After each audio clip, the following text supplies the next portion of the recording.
그 지난 영상에 이어서 임원 면접에 대해서 계속 이제 이어가 볼 건데요. 많은 이제 친구들이 공감을 했을 거예요. 아, 내가 지금 임원 면접을 준비하고 있는데 내 방향이 이렇게 되면은 내가 계속 이게 질 수밖에 없는 게임을 하는구나.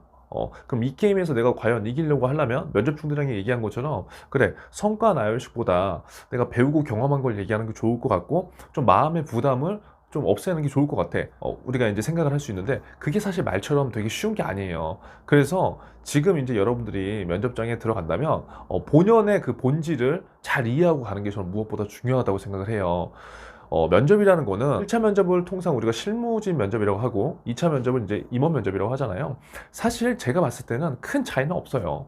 면접의 본질은 기업에서 원하는 인재, 그리고 일을 같이 잘할 수 있는 인재를 이제 뽑는 건데 그 인재를 뽑는 기준이 실무진 면접에서는 조금 더 실무진들이 아무래도 지원자들의 성향이라든가 직무 중심적 스킬, 역량 이런 것들을 판단할 수 있는 그런 근거에 대한 이제 면접을 보는 것이고, 임원 면접은 기업에서 오래 되신 분들 그리고 그 분야의 탑인 분들이 이제 지원자들을 평가하는 이제 자리인 거거든요. 결국 중요한 거는 1차 실무진 면접이건 임원 면접이건 같이 일하고 싶은 사람 그리고 조금 더 매력 있는 사람을 뽑는다는 것은 공통적이에요. 물론 그 준비 방법에 있어서 그리고 각 기업별로 면접 유형에 있어서 평가 방식에는 분명 차이가 있겠지만 공통적인 본질은 똑같다는 거죠. 그렇기 때문에 여러분들이 지금 이제 임원 면접에 가실 때 이렇게 꼭 막 되게 공부하듯이 1차 면접에서는 이런 거니까 2차 면접에서는 이런 걸 요구할 거야. 이렇게 꼭 나누지 않았으면 좋겠어요. 어떻게 보면 사실은 달라요. 왜냐하면 1차 면접 실무진 면접의 구성과 임원분들의 구성이 당연히 다르죠. 첫 번째, 연령이 다를 거고요. 그 연령에서 오는 짬에 대한 그 깊숙한 내공이 다를 거고요. 그리고 평가하는 방법과 기준도 다를 수 있습니다. 하지만 이렇게 뭔가를 계속 세부적으로 파고들면요, 여러분이 지금 면접장에 갈 때 여러분들 스스로 목을 죄고 있는 거예요. 결국 제가 오늘 말씀드릴 건 뭐냐면 면접의 본질은 같이 일하고 싶은 사람을 뽑는 거다.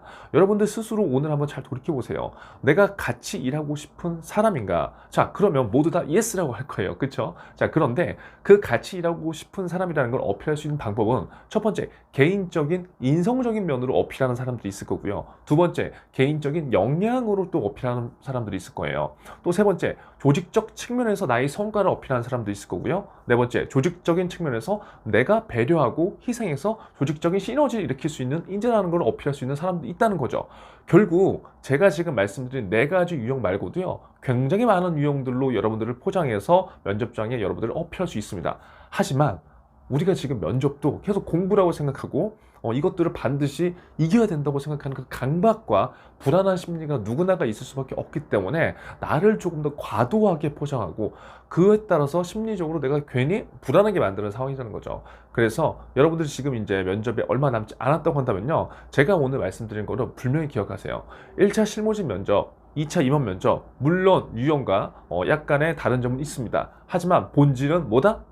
같이 일하고 싶은 사람을 뽑는 거예요. 그 같이 일하고 싶은 사람 중에 아까 말씀드린 네 가지 유형 중에 내가 그러면 어떠한 유형에 포함될까? 임원분들한테 나의 어떠한 면을 어필해야 될까? 이것을 잘 생각해 보시고요. 제가 지난 영상에서 분명히 임원 면접에서 여러분들 어떻게 하라고 말씀드렸잖아요. 못 보신 분들은 요 영상 한번 보시고 같이 한번 준비를 해봤으면 좋겠습니다.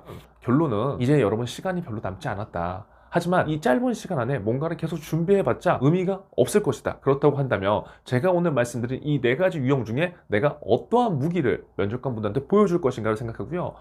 면접관 분들한테 여러분들의 진실을 좀 어필하셨으면 좋겠어요. 제가 봤을 때는요, 많은 친구들이 열정도 있고요, 로열티도 있고요, 신적성도 있어요. 그런데 그것들을 표현하는 방법이 지금은 약간 미흡한 것 뿐이거든요. 제가 그래서 면접장에서 가장 아쉽게 생각하는 건 뭐냐면 7이라는 역량을 가진 친구가 있어요. 근데 어떠한 A라는 친구는 이 7의 역량을 갖고 있는데 면접장에서 이 7 이상의 역량을 발휘해 버리는 거예요.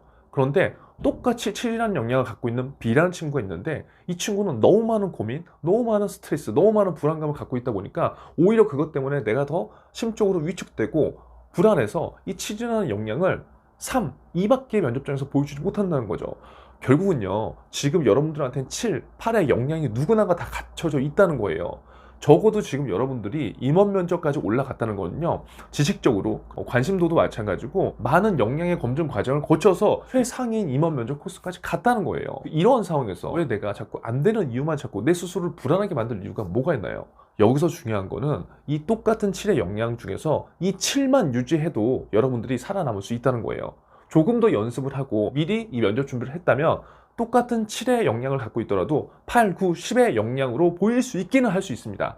하지만 지금 시간이 별로 남지 않았다면요, 여러분이 갖고 있는 이 7을 잘 정리해서 면접관 분들, 특히 임원 면접관 분들한테요, 이 7 그대로라도 보여주세요. 이 7에 그 대신 진정성과 열정이 묻어있게 꼭 보여주시기 바랍니다. 임원분들은요, 대단하신 분들이에요. 안 그렇겠어요? 여러분 지금 회사 입사해서 뭐 회사별로 다를 거지만 사원부터 주임, 뭐 대리, 과장, 차장, 부장, 그렇게 해서 이제 임원들을 다는데 얼마나 오랜 기간 동안 사람들을 대하고 일을 비즈니스를 많이 하셨겠어요. 그분들은 제가 이전 영상에서도 말씀드렸지만 여러분들이 어떠한 단어 선택을 하거나 어떠한 문장을 봤을 때 아, 얘가 이러한 애구나라는 걸 다 유추할 수 있다고요. 자, 그런 분들한테 가장 중요하게 우리가 보여줄 수 있는 건요, 진실성과 열정이라고 저는 생각해요. 그 진실성이 여러분들의 말투에서 나올 수 있고요, 눈빛에서 나올 수 있습니다. 열정이요, 여러분들의 답변 하나에서 그런 것을 볼 수가 분명히 있을 거예요. 그래서 오늘 임원 면접에 대해서 굉장히 계속 고민을 하시는 것 같아서 영상을 다시 한번 지금 남기고요. 정말 중요한 거는 여러분들 지금 이미 굉장히 좋은 위치까지 온 거예요. 설사 내가 만약에 지금 임원 면접에서 불합격을 받는다고 하더라도요, 탑까지 가본 거예요. 이 경험은요, 여러분들이 나중에 기업에 입사할 때 굉장히 큰 밑거름이 될 수 있습니다. 하지만 이왕이면 우리가 여기에서 끝을 내는 게 좋겠죠. 자, 그래서 지금 여러분들은 누구나가 다 7 정도의 역량을 갖고 있다. 이 7 정도의 역량을 정말 안타깝게 3, 4로 줄이지 말고요, 우리 7 정도 이상의 역량을 보여주고요, 면접장에서 당당하고 아, 이 친구 진짜 열정 있네 라는 인상만 꼭 심어주고 왔으면 좋겠습니다.